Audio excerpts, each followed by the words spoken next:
Assalamualaikum warahmatullahi wabarakatuh. Kawan-kawan sekalian, kembali kita jumpa di Juanda BKR Channel. Mudah-mudahan kita semua masih dalam keadaan sehat walafiat. Kita masih diberi perlindungan oleh Tuhan Yang Maha Kuasa, Allah Subhanahu wa Ta'ala, dan kita tetap dalam keadaan sehat dan tercukupi. Saudara sekalian, kali ini kita akan mengangkat suatu uraian dari Dr. Ibrahim Al-Fiqi di dalam bukunya Seven Secrets of Personal Power yang diterjemahkan dalam bahasa Indonesia, Kekuatan Pribadi, dengan judul Kekuatan Pribadi. Saudara sekalian, Dr. Ibrahim Al-Fiqi adalah seorang sarjana, seorang ahli motivator dari Mesir, berkebangsaan Mesir, namun beliau sudah lebih banyak di Kanada. Beliau adalah pendiri dan ketua dewan komisaris beberapa perusahaan berskala internasional, antara lain Pusat Pengembangan Sumber Daya Manusia di Kanada, Pusat Kekuatan Potensi Manusia di Kanada, Pusat Asistensi dan Sugesti di Kanada, dan lain sebagainya. Beliau di sela-sela kesibukannya sebagai direktur utama beberapa hotel bintang 5 di Montreal, Kanada, Dr. Al-Fiqi juga aktif menjadi trainer andal di bidang pengembangan sumber daya manusia pada beberapa perusahaan dan sumber daya manusia pada beberapa perusahaan dan yayasan di Quebec, Kanada. Media Amerika Serikat dan Kanada menjulukinya sebagai pembicara terbaik dunia. Sebagai seorang pembicara atau motivator terbaik dunia, ia telah melatih lebih dari 700.000 orang. Mungkin sekarang sudah miliaran, 1 miliar orang. 1 jutaan orang mungkin sekarang ya. Karena ini kan terjadi beberapa tahun yang lalu. Orang melalui seminar dan pelatihan yang digelar di seluruh dunia dengan 3 bahasa, yaitu bahasa Inggris, bahasa Perancis, dan bahasa Arab. Luar biasa ini orang. Karya tulis yang telah diterjemahkan ke dalam 5 bahasa, yaitu bahasa Inggris, Perancis, Arab, Kurdi, dan Indonesia, dan terjual jutaan eksemplar di dunia, termasuk yang di tangan kita saat ini. Ada 2 di tangan kita saat ini, yaitu termasuk terapi berpikir positif. Saudara sekalian, kita pada kesempatan ini kita akan membahas atau menyampaikan satu tema yang ditulis dalam buku ini, atau satu bab, singkat saja, yaitu tentang kekuatan keyakinan. Kita mulai dengan ungkapan beliau, maksudnya Dr. Ibrahim Al-Fiqi ini. Dia mengatakan bahwa satu faktor paling kuat di dalam kesadaran akan kemakmuran adalah keyakinan. Dengannya kau akan menemukan dirimu menjadi hidup sesuai dengan mimpi-mimpianmu. Beliau juga di dalam penjelasan atau esai dia yang singkat ini, sebelum dia menjelaskan lebih lanjut, beliau mengutip pernyataan dari Khalil Gibran. Khalil Gibran adalah seorang penyair terkenal dari almarhum dari Lebanon. Dia mengatakan bahwa Tuhan telah menciptakan sejumlah pintu untuk dia bukakan kepada kebenaran.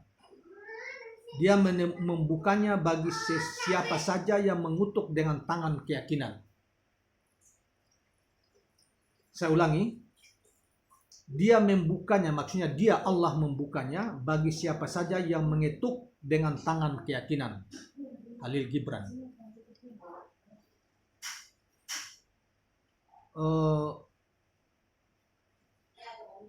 Dalam uraian ini, Ibrahim Al-Fiqi membuka sebuah kisah yang dialami oleh seorang anak manusia. Tentunya kisah ini mungkin terjadi di Amerika Serikat. Dia memulai dengan bahwa setelah istrinya meninggal, Andrew harus membesarkan dua anaknya sendirian. Seorang bocah lelaki berumur 8 tahun dan gadis kecil berusia 7 tahun. Kedua anak ini berarti segala-galanya bagi Andrew. Dia merawat mereka, mencintai mereka, melindungi mereka, dan melakukan segala hal yang dia bisa demi membesarkan mereka dengan baik. Suatu hari, ketika kedua anaknya sedang di sekolah, terjadilah gempa bumi besar. Sekolah itu terkubur bersama 200 murid-muridnya. Andrew bergegas ke sekolah tempat dia mendapati para pegawai pemadam kebakaran, polisi, dan banyak orang yang menangisi kehilangan anak-anak mereka. Andrew menjatuhkan diri ke tanah dan mulai menggali dengan kedua tangannya secepat yang dia bisa. Ketua pasukan pemadam kebakaran menghentikan dan meyakinkannya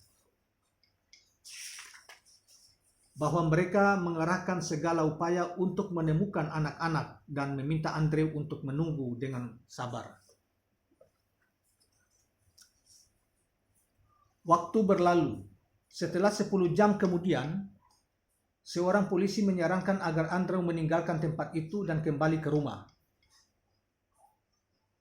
Berjanji akan menelepon jika mereka menemukan sesuatu. Tetapi Andrew tidak mau meninggalkan tempat bencana itu. 5 jam berlalu dan hampir setiap orang telah meninggalkan tempat itu.